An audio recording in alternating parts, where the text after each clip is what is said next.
Hello guys, welcome back to another video and आपका स्वागत है हमारे चैनल पे। अगर आप नए व्यूअर्स हैं तो प्लीज़ सब्सक्राइब कर लीजिएगा चैनल को। एंड अब ये जो वीडियो होने वाला है ये आपका लास्ट मोमेंट्स टिप्स देने वाला हूँ मैं आपको, जो कि कल आपका बीएमई का एग्ज़ाम है, 28 तारीख है कल। सो आपका बीएमई का एग्ज़ाम है, दैट्स वाई ये वीडियो बहुत अच्छे तरीके से शूट किया जा रहा है। एंड आप मान के चलो कि आप अगर ये वीडियो देखते हो अच्छे से तो 60 प्लस मार्क्स आप ईजिली गेन कर पाओगे, ठीक है। एंड आप लोग अच्छे से लिख के आना, सारी चीज़ें मैंने प्रोवाइड कर। अब देखो बात करते हैं कि लिखना कैसे भाई। सबसे पहले लिखने की ही ऊपर बात कर लेते हैं। देखो मैं एक बात बताऊँ आपको कि सबसे इम्पोर्टेंट चीज़ क्या है बीएमए में लिखना, ठीक। अगर आपको लिखने का प्रोसेस आ गया ना तो आप 100% मान के चलो कि आप इजीली पास हो जाओगे। एंड बहुत सारे लोग बोलेंगे भैया हम पिछली बार 22 या 23 पेज लिख के आए थे तब भी हमारी बैक लग गई। सो ब्रो एंड सिस्टर्स, तो बात ऐसी है कि लिखना बस इम्पोर्टेंट नहीं है, किस तरीके से लिखना है ये मैटर करता है। आप लोग 20-22 पेज 25 पेज अच्छे से लिख के आए, डायग्राम बना के आए, बट आप लोग फेल हो गए, बैक लग गई आपकी। सो आप लोगों का बैक का एग्जाम है, अदरवाइज आपका मेन एग्जाम है, तो दोनों के लिए वीडियो हेल्पफुल होने वाला है। एंड आपका मर्सी एग्जाम है तो भी हेल्पफुल होगा वीडियो। तो देखो बात ऐसी है कि हमें क्या करना है कि आरजीबीवी का जो मेथड है वो क्या कहता है कि आरजीबीवी का मेथड ये है कि अगर आप एक क्वेश्चन 7 नंबर का है तो उसको एटलीस्ट 3 साढ़े 3 पेज में लिखो या 4 पेज में लिखो। मैं क्या करता हूँ कि जो मेरे आरजीबीवी के एग्जाम्स होते हैं तो मैं एक क्वेश्चन को बेसिकली 4 पेज या साढ़े 4 पेज 5 पेज में लिखता हूँ, तो वो जो नंबर है 7 नंबर वो मतलब मिल सकते हैं। बट अगर आप लोग 7 नंबर के क्वेश्चन में आप 2 पेज 2.5 पेज 1.5 पेज लिखोगे तो इट्स नॉट पॉसिबल कि आपको 6 मार्क्स या 5 मार्क्स भी दिए जाए, ठीक है। तो सबसे बड़ा प्रॉब्लम यही है कि आपसे जो क्वेश्चन डिमांड करता है आप वो फुलफिल नहीं कर पाते हो। तो मैं यही बोलूंगा कि आप कोशिश करो कि एक क्वेश्चन में 3 पेज 3.5 पेज 4 पेज लिख के जाओ। आप उतना कंटेंट पढ़ो कि भाई उस 4 पेज के लायक आप लिख सको, ठीक है। तो ये बात हो गई। और मैं सबसे पहले एक चीज बता दूं, पहला पॉइंट ये हो गया कि एक क्वेश्चन पे 3 साढ़े 3 पेज दो लिखने को, ठीक है। दूसरी चीज, अब आपसे मैं एक डिमांड और करता हूँ कि आप लोग ऐसे क्वेश्चन 4-6 क्वेश्चन ऐसे करो जो आपको सॉलिड बन रहे हो, जिनमें आपको कोई भी फालतू की चीजें ना लिखनी पड़े। सो पहली चीज तो ये हो गई कि भाई आपको अच्छे से लिखना है, मतलब एक पेज को वो एक क्वेश्चन को 3-4 पेज में लिखना है।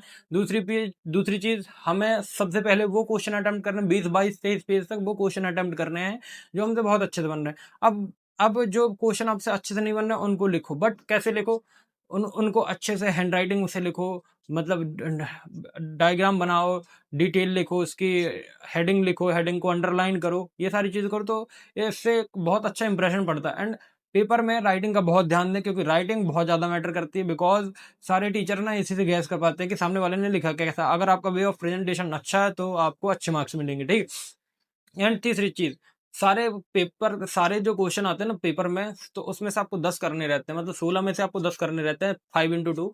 सो उन 10 क्वेश्चन को अटेम्प्ट करने की कोशिश करो, क्योंकि अगर आप उन 10 क्वेश्चन को अटेम्प्ट करते हो तो आप अगर फालतू का या कुछ गलत भी अटेम्प्ट कर देते हो ना तो आपको 1-2 मार्क्स या 3 मार्क्स मिलने के चांसेस रहते हैं। अगर आप उसको अटेम्प्ट नहीं करते तो 0 मार्क्स मिलते हैं। तो अगर आप अटेम्प्ट करोगे तो 2 या 3 मार्क्स मिलेंगे, तो वो आपको पास कराने में बहुत ज़्यादा बेनिफिशियल है। एंड सबसे last and important cheese, BMA के पेपर में क्या क्या पढ़ना है। सबसे पहले आपका कोई भी क्वेश्चन आए तो उसको मैं थ्योरी लिखो, उसका डिफाइन करो, डिफाइन करने के बाद उसका डायग्राम बनाओ, डायग्राम के बाद उसका प्रिंसिपल बनाओ, प्रिंसिपल के बाद उस डायग्राम की वर्किंग लिखो, उसके बाद आप कैरेक्टरिस्टिक लिखो, यूजेस लिखो, एडवांटेज लिखो, डिसएडवांटेज लिखो। एंड बाद में बाद में अगर आपके पास उसके एप्लीकेशन है तो वो भी लिख दो। बाकी इतनी सारी चीज़ें लिखनी है, डिफाइन करना है, डायग्राम बनाना है, डायग्राम के बाद आपको उसका वर्किंग लिख प्रिंसिपल बताना है, फिर वर्किंग बताना है, characteristic, application, advantage, disadvantage and use. ये सारी जितनी चीजें लिखो आपको 100% गारंटी के साथ नंबर मिलेंगे। एंड जब कभी भी ज्यादा से ज्यादा कोशिश ये किया करो कि अच्छी हैंड राइटिंग में लिखो, मतलब काटा पीटी मत करो, ये सारी चीजें मत करो। और ज्यादातर कोशिश मत करना लाइन छोड़ के लिखने की, क्योंकि लाइन छोड़ के लिखोगे तो सामने वाले को यही लगता है कि ये पेज भरने के चक्कर में लिख रहा है। आप जितना ज्यादा कंटेंट पढ़ के जाओगे तो आपको उतना ज्यादा ही नंबर मिलेगा। एंड एक चीज आपको दिखा देता हूँ कि मैंने आपको ऑलरेडी सारी चीजें प्रोवाइड कर दी हैं, तो मैं आपको दिखाता हूँ। जैसे कि आपके बाजू में वीडियो चलेगा तो मैं आपको एक प्लेलिस्ट दिखाता हूँ। ये आप इंजीनियरिंग वॉइस चैनल पे जाएंगे एंड यहाँ पे मैंने ना पूरी प्लेलिस्ट अपलोड करके रखी है, unit 1, unit 2, unit 3, unit 4, unit 5, unit 6 and आपका sample paper and top 20 important question. अगर आप ये सैंपल पेपर कर लेते हो और 5 यूनिट कर लेते हो तो आप 100% मान के चलो कि आप 100% पास होने वाले हो। एंड दूसरी चीज़, मैंने ना बीएमई तो ठीक है, बीएमई का सारा कंटेंट अपलोड कर दिया एंड मैंने बी ट्रिपल ई का कंटेंट भी स्टार्ट कर दिया। तो आपका अगर बी ट्रिपल ई में बैक है तो प्लीज़ आप लोगों के लिए ये वीडियो बहुत ज़्यादा इन्फॉर्मेटिव होने वाले हैं, जैसा कि मैं आपको चला के भी दिखा दे रहा हूँ। एंड ये जो वीडियो है, ये वीडियो बहुत इन्फॉर्मेटिव है क्योंकि मैंने यहाँ पे आपको क्या दिए हैं, न्यूमेरिकल दिए हैं। सो प्लीज़ आप जरूर से जरूर देखिएगा।